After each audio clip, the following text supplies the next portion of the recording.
Hey, everybody, welcome back to BTP Live. Hey, here we are. One of your hosts, Alonzo Garcia. Joining me today is Angelo, as always. Hello, everybody. And also today we've got our first ever interview with the one and only Scott Binkley. Good We morning. got him. Thank you. Appreciate you guys allowing me to join you in this fine day. How's that feel to be the first interviewee?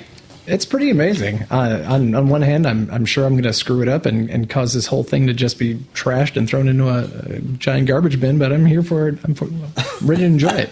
That's not going to happen. Come on, that's not true. Well, we sent out 100 emails to 100 different people asking them to be on the show, and Scott was the only person that sent a reply, so here he is. That's right. By default. It was an automatic reply saying I was out of office, but it still counted. A reply is a reply, and I took it as a yes. Scott is the RFM, that's the Regional Fleet Manager at DC3 in Shorewood, Illinois. So, Scott, why don't you just real quick give us a little background? How did you become RFM? How long have you been here? What's all the fun stuff? Oh, it's been amazing. Started good times back in the early 1900s, working in security. That's quite a while. That was a while ago. So I started working for a logistical security company, sitting in a guard shack and hanging out with 12,000 truck drivers all the time, and made my way from hanging out in a guard shack to running the entire company. Then super lucky back during. That's quite a jump. Yeah, it was, and it took about 2.5 years to go from working a weekend guard shack gig to running the whole company. But did that for quite a while. Then the recession happened. Everything went to a good place, and I found myself joining the office side of logistics and got myself a gig as the transportation analyst. And so I spent quality time hanging out with the office side of the trucking industry, and learned a little bit about all the goodies that come along with that. Made my way over here to Bob's in 2017, running the routing department for us, and then I was lucky enough to come join logistics. So it's been an interesting journey, but they've all involved trucks, so that's a good thing. So you're like the veteran here, almost 8 years? Yeah. In June will be 18 years, or 18 years. That's in dog years, I think. I'm not really sure how that works, but 8 years in June. So, oh man, it'll be nice. Good. 2 more years, and I'll get an extra week of vacation. That's what it's all about, everybody. That's what you look forward to, right? That's right. There's always something to look forward to. So, becoming RFM, tell us a little bit about that. It was great. I started off as what we refer to now as a driver manager. Had an interesting way of getting here, just with the change in personnel and things along here at DC3, but it was great. It's fantastic to hang out with people that we get to hang out with. We've got amazing people that work in the office with us. Drivers are fantastic. Love hanging out and chatting with you guys, and especially our other driver managers and the RFMs. Across the country, and it's a great job. It's so much fun. So, kind of clue everybody in, if in a minute or two, what does your day look like? What does an RFM do? What do drivers not see behind the scenes? It's funny. If somebody asked me what I did all day, I don't even know what I would say. There's just so much insanity that goes on literally every minute. In all actuality, every day is the same, right? It's always the same situation. It's you come in, you have to figure out the schedule, you have to figure out backhaul opportunities, you have to figure out what's going on with the world, you have to make sure that the equipment's squared away, you have to make sure the drivers are doing well and that they're not having any issues. And if they do have the issues, what are we doing to alleviate those problems? And then, all of our departments here at Bob's are all linked together, right? So what routing does directly affects us. What routing does affects the DC. DC affects us. Delivery affects us, and it's all just this long, cyclical happiness. So if we don't, we have to take into account every single one of those departments every single day. And if one of those things goes wrong, it's going to affect everything else that we do. So, to assume that every day is going to be the same it feels that way because at the end, it all is. You have to accomplish the same tasks to the end, but from point A to point B is never the same. So. Well, and then at the same time, you're looking at driver schedules, right? People who are on vacation, people who are on leave of absence, maybe that you've got to fill in for. You're dealing with third-party contractors to help out and move loads for you. Yep. You're dealing with payroll. You're doing jack of all trades, right? Oh yeah, yeah. There's, we are our own company here. Each DC is their own, their own place, and everything that happens is literally done by the 2 or 3 people that work inside the office. There's, not that we don't have support. We obviously have support. We have you guys. We have Aaron. But in all actuality, if it doesn't get done by the 3 people that are in this office, it's not going to get done. Yeah. Alonzo, any questions for Scott while we're... Well, I don't have any serious questions like you, as per usual. I have some fun questions if we can get into the fun stuff. He's going to be the fun guy. Not the first time I've been referred to as fun guy. So do you want to get into the fun questions? Are we done with the serious portion of this? Because that's... I'm not here for the serious portion. I'm here for the serious portion. Okay, well, you let me know when it's wrapped up, and we can start to have some fun. Go grab a coffee. We'll call you in a minute. All right. So what does a good day versus a bad day look like for you? Oh, a good day is where every single driver that is on the schedule for that day has exactly the route and the load that they want to do. It maximizes every minute of their time. It puts every single penny that they can in their pocket, and I don't have to worry about anything else. I literally joke about the fact that I'm the laziest person on the planet. but in all actually, lazy to me means one less thing that I have to do, right? Like, so all of these things have to be perfect. If I could say, 1 through 10 all have to be done, and once the quickest from 1 to 10 is my greatest day. But so if those things happen and the drivers get exactly what they want, when they want it, how they want it, the equipment is perfect, everything is going in the direction that it's supposed to, PMs are all squared away, we get the PMs back in a reasonable amount of time, and everybody's happy, that's literally my best day. Fair enough. Yeah, who doesn't love having their best day at work? I try to have my best day at work every day. I feel like that's your mantra. It really is. Yeah. Every day is the 13th best day of his life. Lucky number 13. We all start off at I assume that today is going to be the 13th best day of my life, and then it's got that sliding scale up and down. So right now, because of this, I'm at maybe 9.5. So you guys are killing it. What was it at approximately 3 a.m.? Oh, 3. Yeah, today. We'll just go with. I'm not sure how many days I've been alive, but it wasn't too high up on my list earlier today. But hey, we can go from the 30,000th worst day to 9.5. You guys are nailing it. And for reference for the listeners, Scott was called in at 2:30 this morning, so he came into the DC at 2:30 to take care of a situation. That's one of the many joys of working in transportation, though. Anytime you've got a gig in trucking, you know that there's always going to be that chance that your phone's going to go off in the middle of the night, and you're going to have to jump out of bed, get in the car, and go find out what's going on. Yep. Well, you know what? Best case scenario with it, I had to be here at 2:30 in the morning, but everything was exactly what we needed it to be. Everything was okay. Yep. Life is good. So that's how you end up from 30,000 to 13. All's well that ends well, right? Exactly. Yeah. And now that we all know that Scott is working on a lack of sleep, let's get into some fun questions. All right, let him have a little bit of fun. That's right. All right. If your job were a piece of furniture, what would it be? Oh, and why? This was an interesting question. I want to be a recliner of some form, maybe one with a vibrating function. Ooh, yeah. All right, who doesn't need that? But I'd probably be one with where the electronic button thing, the raise it up doesn't work all the time. So it tries to be high class. Right. It might not be plugged in all the way. And It might not work. Yeah, you got a cat behind you, messing with the outlet. Yeah, that's. But it has potential. Yeah, if everything goes right, greatest thing you've ever bought.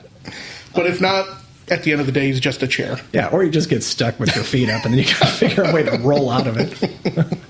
Either way, it's going to be a good time, isn't it? Absolutely. It's like even bad pizza is good. Agreed. So even a broken chair is... Especially when it's got the vibrating function. Yeah. That's fantastic. You can't throw that out, I mean. No. No, nobody would. They'd just put it in the break room. Well, Yeah. I wouldn't. Or it just gets put downstairs in the man cave. Yeah, I keep that. Mostly because I wouldn't want to haul it back upstairs after. That exactly That's right. a whole different story. All right, one more fun question, and then we can ask another serious question. If your job were a movie, what would the title be? So not an existing movie, just Oh, yeah. an existing movie, A movie. just any movie. I would say it would be a combination of Groundhog Day and like The Breakfast Club. Ooh. Yeah, Interesting. Why Groundhog Day makes total sense to me, right? That it Because, does, like you said yeah, earlier, sure. every day's the same with different, issues here and there. But why? It's funny because I kind of talked about the fact that we need all of these different pieces to work together at the same time, right? Like, so routing has to get their act together, DC's got to do their thing, drivers have to be available to us, equipment has to be good, and that's kind of what the theme of the Breakfast Club was, right? Like, you got all these different pieces that you have a preconceived notion of what each one of them should be, and that that they shouldn't be able to work together, and by the end of it they all kind of figured their stuff out and became a cohesive group. So every day we've got to do those same exact things. And I'm not done with the Breakfast Club yet. I need to dig deeper. So you mentioned it for a reason. Mm-hmm. Who do you identify as Breakfast Club? Out of all of them, character. Oh, I've got to be probably the Dean. I mean, yeah. And you do well. That checks out because if you mess with Scott, you do get the horns. You got both of them. Oh, there you go. Yeah, I don't. Not just one. You get two. Yeah, I don't skimp. Don't mess with the Scott, or you get the horns. He can run a tight ship when he has to, huh? He can be... Oh, I've seen it. I've been a part of it. He's a very scary gentleman. You don't want Scott when to get it's mad. time to get serious. No. Nobody likes serious Scott. No. I meant. No, I'm sorry. even- Seriously, nobody likes Scott. No, wait, no. You're correct on both. I, for one, am a huge Scott fan. I'll just let Team everybody Scott know. over here, sure. I will make sure to get you your $20 that I owe you for saying that. And make sure to get those T-shirts made, please. T-shirts on the Team website Scott. soon. Yeah, we should. We gotta have a whole merchandise We're going line. to start selling merch for the podcast. It's going to be great. BDL was that? BTP. BTP. Bob's Transportation Podcast Live. This time. That'll It'll change change weekly, next by week. the way. I'm looking for it. I'm going to have an entire wardrobe just with Oh. podcast merch. There you go. We've got 3 buyers right here. My kid will buy one. Wait, I have to pay for it? Never mind. Scott, I want to know from you, if you could swap jobs with anybody in the company for a day, who would it be? That is an amazing question. Probably the person that gets to sweep the floor every once in a while. Just have the opportunity not to answer that phone call and have a little bit less stress for my day. It's like, what? As long as I make sure that thing is clean, I'm going to go home tonight. All right. So who knows? Every once in a while you got to mix it up a lot, because you only have a certain number of days in your life, and if you burn them all up by being stressed out and dealing with shenanigans, then you're not gonna make it too far. So every once in a while I'd like to sweep the floor. Yeah. Alonzo, what about you? Same question. Same question? Yeah. If I can switch with anybody in the company, anybody at all, Scott. I'm serious. It's a serious statement. He makes it seem like so much fun. He is good at what he does, for sure. He makes it look easy. I am and really going to effortless. owe you guys a lot of money at the end of this. I hope this is all going on my review later on. That's all I'm looking for. Actually, that's actually why we're here to talk to you. It's time for your yearly review. It's been nice from knowing you guys. Aaron, yeah, he does go and interview that guy. I appreciate that. Have to get his words on tape. I did contemplate saying that I wanted to be you guys, but I know the hours that you guys keep and the travel you guys do is not worth it. Listen, It's just not worth it. nobody in transportation's ever been like, hey, you know what I want? Who I want to switch with? These safety guys. Well, for most companies in general, HR and the safety guy are the two least liked people for whatever reason. I don't know if necessarily it's least liked as opposed to least liked. No. Yeah, we'll just leave it at that. Well, you asked the question. How about you answer it? I miss waking up and just spending a day turning wrenches, working on something. So I would swap places with a mechanic for a day. Good call. Something to say about 8 hours of just working by yourself on a project and getting to see that completion at the end, getting a little physical, getting a little dirty. I miss that. So I would swap with a mechanic for the day. Ooh, that's a great answer. Yeah. Yeah, I actually want to change my answer to that. The only difference is I don't want to wrench on anything, and I don't want to get dirty. Yeah. I was all about wrenching on it. What would you do? I don't know. I'm sure I'd figure something out. You would install CBs? He would tell me what to do. Oh yeah, there you go. I'd be Angela's manager for the day. Yeah. But only that day, because then every other day I want to go back to normal. Yeah. Yeah. Being in charge is not exactly all it's cracked up to be all the time. No. It's a tough racket. Yep. Yeah, it feels good to see a project complete and finished, though. A lot of what we do, we work on things that are long term, right? Everybody in this room, we may not actually see the end result for months or even a year. Some of the stuff that we work on takes a long time, and it's a lot of grind to get there. Yep. So for me, saying that I would swap with a mechanic for a day, I would like to see a brake job finished or an air tank install or running new electric lines, something that you can say, hey, I put 5 hours into that. Look, that's beautiful. It's done. It works. Yep. Yeah. Maybe I grew up in that era of instant gratification, which I'm not saying it's instant, but I think everybody wants to see something that they've done finally accomplished, right? A lot of, like you said, a lot of what we do is long-term, situational. And there are days where you go home, you don't feel like you did anything. You spent, hours and hours and hours typing away on a computer or talking to people or building relationships. And then you go home and you're like, what did I do today? And it's like, oh, okay. I know my wife's not going to listen to this podcast, but if she does, she'll tell you that we moved into our house 17 years ago, and I still have not unpacked boxes from our old house. No need to rush me and tell me every 6 months. I'm going to get to it. Don't worry. You still have your dishes and boxes. Oh, man. Just eating off of paper plates. Still we to wash this it. day. It's fine. You can wash your paper plate 3 times. I was the cheap one. You're nailing it. No, he's got the good paper plates. The Chinette. Yeah. Smart. Another question for Scott. Go ahead, Alonzo. Ooh, another fun one. All right. Well, this is fun-ish. Fun-ish.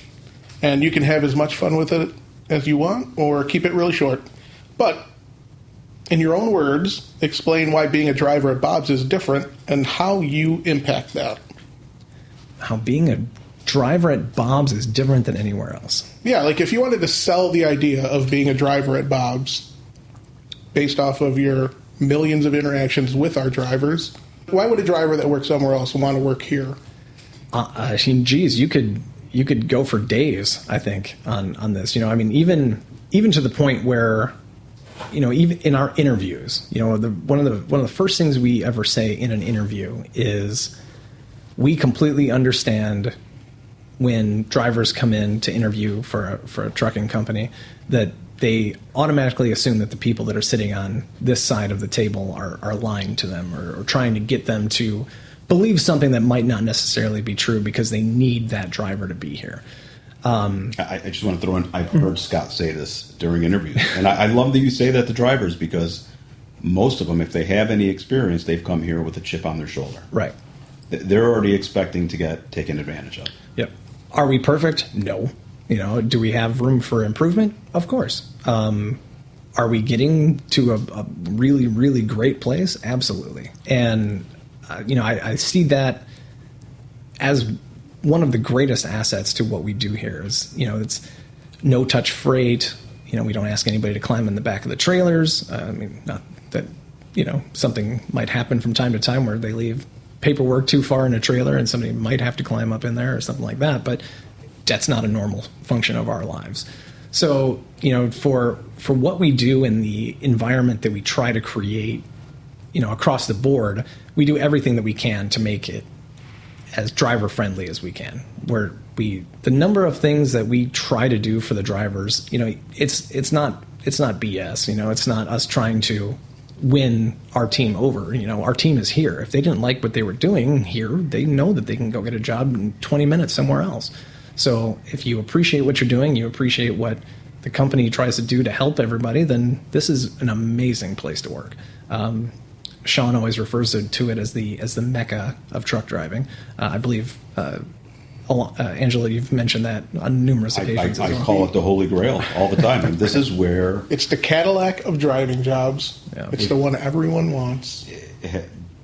Honestly, if I knew about a driving job at Bob's, I would have probably been a driver here years ago. Yeah. But like I said, I don't think we're blowing smoke at anybody. And, people listening to this are I've been here for 10 years. I've been here for 20 years. It's not all perfect. There are screw ups. We're all human. We all make errors and mistakes, but do we do the best that we can with the hands that we're dealt every day? You bet it. You come to me last minute and say your kid's sick. You need to be home, tonight.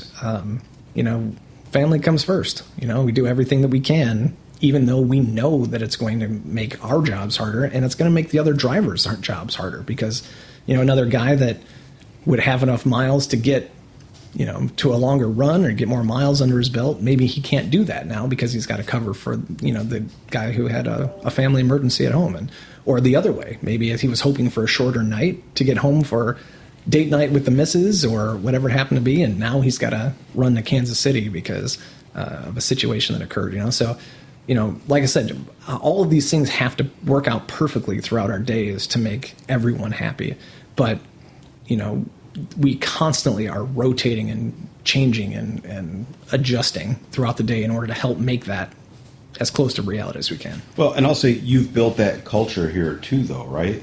Because I've seen a driver call in or somebody gets into a situation. You've got drivers that will say, hey, put me in, tag me and I'll go. Yep. It's not oh man, I got to do that. That's terrible. That's not the attitude here at all. That culture has been built. Yeah, we've got. Like I said, we can't say enough about the team that we have here. I can't speak for everybody across the world. I assume that all of our DCs work in just basically about the same function. But it's great. Our team goes out of their way for everybody else. They work hard to make good things happen. And just loving life. So let me ask you, what is your, I've got to know this. I think I know what you might say, but I'm curious what you're going to answer. What is your secret talent that no one at work knows about? And so I think I know what your secret talent is. Really? Even though I'm at work. But anyways, go ahead. What's your secret talent? Now I want to know what he thinks my secret talent is. I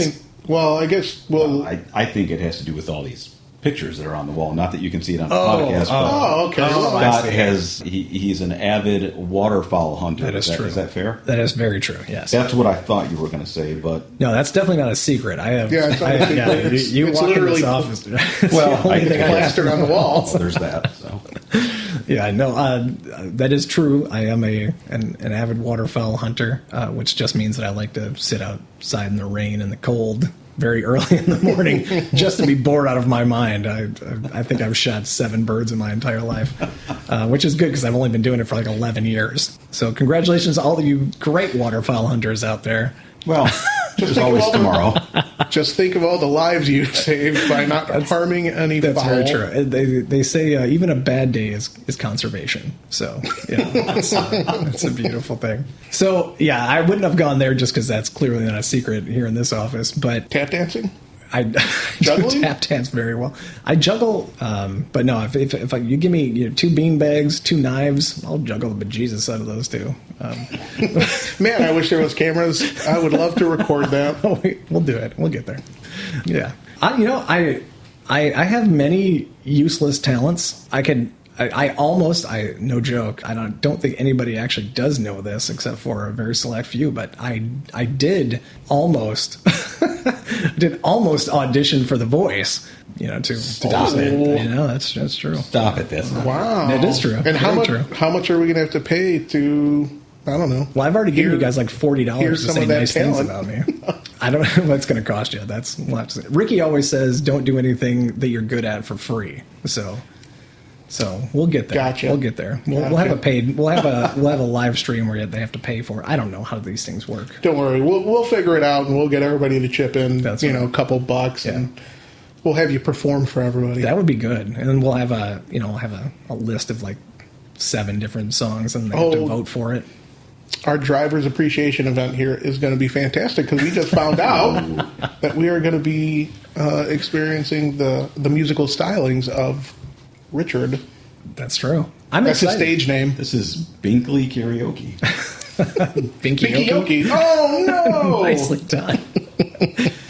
I'm sure there's got to be other people here that are doing the same, right? We could have a full-on, voice situation. We're going to have a Bob's Transportation talent contest. Yeah. Oh, see? Yeah. See? Look at what we're doing here. Oh my goodness! This is genius. Great. Now I know that I'm going to be expected to put something like this together. It's only the good news is it's only going to take a few years to get the ball. There's a lot of work. A very long-term project. 3 years from now, 2028, Bob's Transportation Rising Talent Show. I'm going to recreate my 3rd grade talent show, and I'm putting together a breakdance team. Oh my Do I have to provide the cardboard, or do you bring your own cardboard? You provide the cardboard. Done. I will break myself. I will provide my wheelchair. Because I'll For use probably after break my hip. But luckily, we have great insurance, so we're If good. that lady can get away with what she did at the Olympics, That's true. I think anybody can break dance. I'm in. I hope you just have the same outfit. As long as you got that jumpsuit, then I'm in. I'll vote for you. That's how much I know you're going to be good at that. All right, Alonzo, some final thoughts as we wrap up here? I've got, as per usual, I've got nothing. But I'm assuming that this show is coming to a close before we leave, because it looks like we're going over time. I do have one last question for Scott. What advice would you give to somebody just starting out here? And it's not just transportation, it's at Bob's in general. I would, 2 things. Number 1 would be, don't forget where you came from, right? So, in general, like I said, not that we're perfect. We do have issues, but big picture, this is spectacular. We have issues where people forget, the hard work that they've had to do before they got to a place like this, and then it gets to I can't believe I have to do a double drop tonight. So just remembering, what we try to do to help the world, is huge. And then, like I said, the big picture, everything that you do affects everybody else, and everything that I do affects everybody else. So if you keep your sight short and you only think about yourself, in your processes, it's going to be a very long and hard time for you, here. So don't forget where you came from, and remember the big picture. I think those are the 2 good starting points for us. Well said. That was a that was a perfect statement. Very eloquent way to say, stay humble and show a little bit of grace, and you'll go a long way. He's just a great interpreter too. Just breaking it down for our drivers. He needs it working with me every day. I don't know. At least he Thank you for speaks, showing Scott. me grace, by the way. I try all the time. Is that the name of his dog? It is. All right, guys. Well, thank you guys very much for joining us on today's podcast. This is probably the first guest. This is for sure not Scott's last time joining us on the podcast. I'm sure we'll do this again. Oh, yeah, because he is our local DC. We're lucky enough to live near DC3, so we're here to bother him all the time. Either that or he's stuck with us. Either way, we'll be here. Either way. Yeah, I'm not going anywhere. All right. Thanks, Scott. Thank you. All right. We'll see everybody next week. Keep it safe.